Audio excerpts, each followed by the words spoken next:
everyone, welcome back to my channel. My name is Sandeepa and I'm a licensed clinical psychologist. This platform is called Mansa, where we talk about mental health and mental well-being. This video is an extension of my last video जहाँ पे हमने कुछ tips discuss किए थे on how to handle conflict in your relationship. Just before I begin and talk about the new tips, let's go back to what we had discussed. Let me just summarize it for you. So the first tip was to take perspective of your partner, how your partner feels, understanding their point of view. दूसरा था to focus on the positives of your partner, यानी कि जब भी आप लोगों के बीच misunderstanding हो या फिर डिसएग्रीमेंट्स हो, आप उनकी पॉजिटिविटीज पे भी ध्यान दें. उन्होंने क्या अच्छी चीज़ें की आपके लिए, उस पे भी ध्यान देना. The third was about accepting your partner's belief, which means that you both are two different individuals. आप दोनों के थिंकिंग बिलीफ अलग होंगे, but then it is okay to have different beliefs and do not be overwhelmed. Don't try to impose your own beliefs on them. So just accept. Both of you should be able to accept it. And fourth was about some self-soothing strategies. यानी कि जब भी आप बहुत ज़्यादा overwhelmed feel करते हैं, उस वक्त आप कुछ इस तरह की strategies यूज़ कर सकते हैं जो आपको काम होने में मदद करे, जैसे कि going for a walk or doing something that makes you happy, etc. आज हम कुछ और टिप्स के बारे में भी बात करेंगे that can help you in handling conflict with your partner. So let's begin. तो अभी हमने 4 टिप्स के बारे में डिस्कस किया. So let's move to the fifth tip, which is finding a common ground whenever there is disagreement. यानी कि एक ऐसा पॉइंट लाना, अगर आप दोनों की ओपिनियंस डिफर करते हैं तो कोई ऐसा बीच का रास्ता लाना जिससे आप दोनों के इंटरेस्ट को ध्यान में रखा जा सकता है. Just to give a small example, maybe आप बाहर जाके चाइनीज़ खाना खाना चाहते हैं, whereas your partner wants to have some Italian food. तो कहाँ जाए, है ना? सो यहाँ पे आप काफ़ी सारी चीज़ें कर सकते हैं. तो एक तो ये कर सकते हैं कि चलो इस बार हम चाइनीज़ खा लेते हैं, नेक्स्ट टाइम इटालियन, या फिर लेट्स ईट इटालियन नाउ और नेक्स्ट टाइम हम चाइनीज़ खा लेते हैं, and both of you agree to it. But अगर फिर भी आपकी इच्छा है कि नो, आज तो मुझे यही खाना है, ना your partner is also very particular कि मुझे भी यही खाना है, then probably going to a restaurant जहाँ ये दोनों चीज़ें आप लोगों को अवेलेबल हो, ताकि दोनों की नीड्स को ध्यान में रखा जा सके. तो इस तरह की जब हम ट्राई करते हैं to find a middle ground such that it's a win win situation for both, then it really helps and solves the problem. So maybe you can try this. Now coming to the sixth tip, which is validation. अक्सर हमने देखा है कि जब भी हमारे partner थोड़े upset हो जाते हैं, हम उनको चीयर अप करने की कोशिश करते हैं, उन्हें ये कहने की कोशिश करते हैं कि ऐसा होता रहता है, इट्स ओके, चलो अभी थोड़े खुश हो जाओ, इतनी इस चीज़ को लेके इतना नाराज़ होने की कोई बात नहीं. या फिर हम बोलते हैं कि चलो थोड़ा घूम आते हैं, यू विल फील बेटर, है ना? सो दो हम ये अपने अच्छे इंटेंशन के साथ करने की कोशिश करते हैं, but actually it doesn't help. You know why? Because the partner doesn't feel validated. तो आप जो इमोशंस एक्सपीरियंस कर रहे हैं उससे वैलिडेट करना बहुत ज़रूरी है.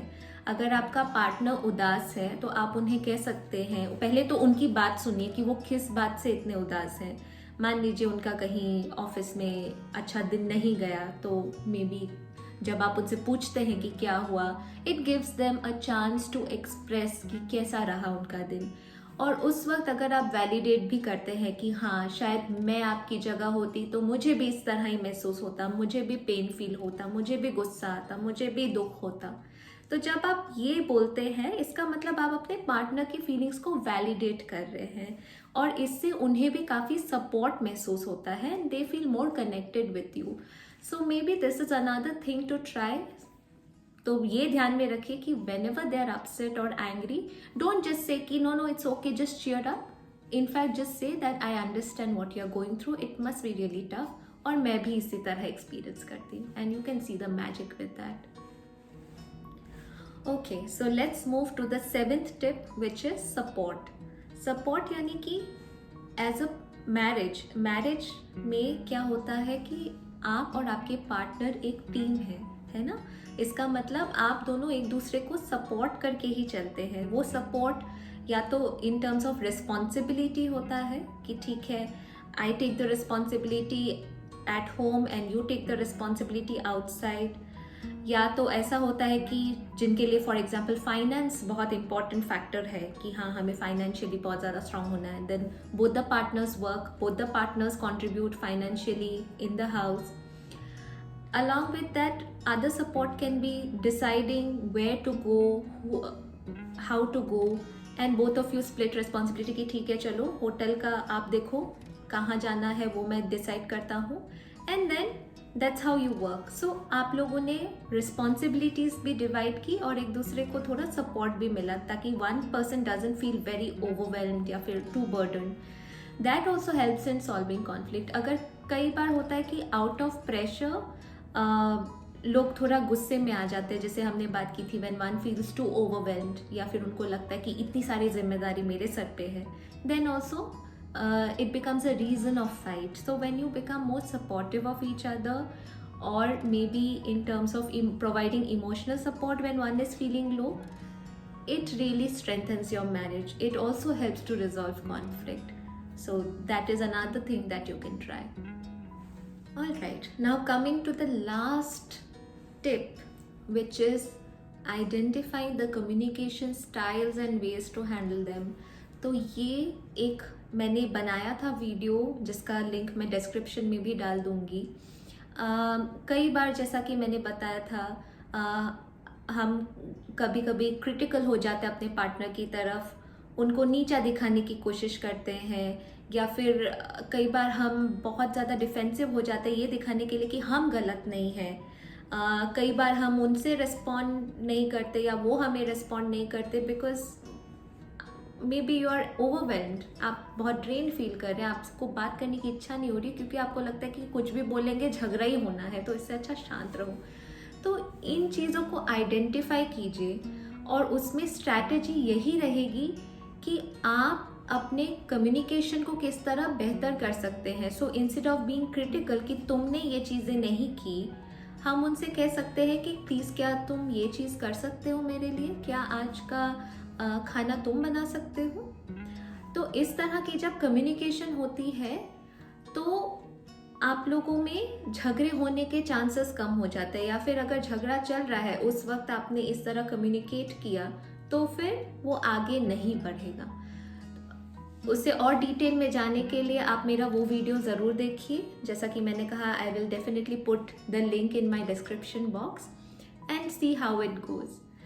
तो ये टिप्स थी कुछ, और what I can say, the ways to handle conflict.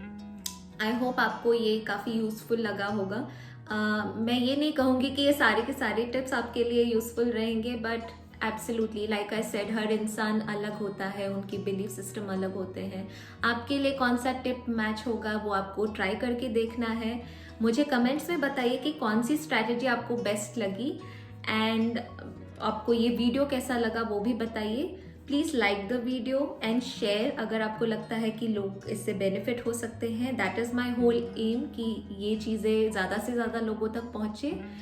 And do let me know अगर आपको कुछ और वीडियोस भी देखने हैं. I would be very very happy to make them, and of course related to mental health. So yeah, that's it. That's about today's video. I will see you next in my next video. Till then, bye bye.